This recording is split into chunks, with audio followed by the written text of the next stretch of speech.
അത് right or wrong ചേട്ടാ? Okay, അപ്പോൾ നമുക്ക് അതിലേക്ക് കിടക്കാം അല്ലേ. ദൈവമെല്ലാം ഒന്നാണോ എന്നുള്ള ചോദ്യം. ദൈവമെല്ലാം ഒന്നാണോ എന്ന് ചോദിച്ചു കഴിഞ്ഞാൽ അല്ല. ദൈവം എല്ലാം എന്നുള്ള പദം ഇവിടെ ഉപയോഗിക്കുന്നതാണ് തെറ്റ്. ദൈവം എല്ലാം എന്നൊരു പദമില്ല. ദൈവം എന്നത് ഏകവചനമായിട്ട് പറഞ്ഞാൽ അവിടെ തീർന്ന പ്രശ്നം. ദൈവം എല്ലാം എന്ന് ഉപയോഗിക്കാതെ ദൈവം എന്ന് പറഞ്ഞാൽ ഏകനാണ്, ഒറ്റൊരാളേ ഉള്ളൂ. ദൈവം എല്ലാം എന്ന് പറയുമ്പോൾ അത് ഒരുപാട് പേരാണ്. അതുകൊണ്ട് ദൈവം എന്ന് മാത്രം വിളിക്കുക. നിന്റെ മനസ്സിലെ സങ്കല്പം എന്താണോ ആ സങ്കല്പം അങ്ങനെ നിൽക്കട്ടെ, അതൊന്നും വിഷയമില്ല. എന്നാൽ ഒരാളുണ്ട് എന്ന് മാത്രം വിശ്വസിക്കുക. നമുക്ക് സൃഷ്ടിപ്പിൻ്റെ കാര്യത്തെക്കുറിച്ച് നോക്കുകയാണെന്നുണ്ടെങ്കിൽ, നമ്മൾ ഖുർആൻ്റെ രീതിയിൽ നിന്ന് നോക്കുകയാണെന്നുണ്ടെങ്കിൽ, ദൈവം ആദ്യമായിട്ട് മലക്കുകൾ മാലാഖമാരെ സൃഷ്ടിക്കുകയും അതിനുശേഷം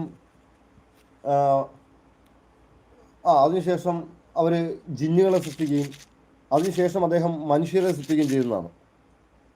ഇത് നമുക്ക് ദൈവത്തെ തൽക്കാലം കൊണ്ട് മാറ്റി നിർത്താം. സൂഫി സഞ്ചാരി ഒരു ശാസ്ത്രജ്ഞനാണെന്ന് കൂട്ടിക്കൊള്ളുക. സൂഫി സഞ്ചാരി ആദ്യമായിട്ട് ഒരു റോബോട്ടിനെ നിർമ്മിച്ചു. ആ റോബോട്ടിൻ്റെ പേര് X1 എന്ന് കൂട്ടിക്കും.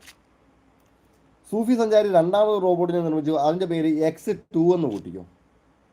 സൂഫി സഞ്ചാരി മൂന്നാമതായിട്ട് റോബോട്ടിനെ നിർമ്മിച്ചു. അതിൻ്റെ പേര് X3 എന്ന് കൂട്ടിക്കും.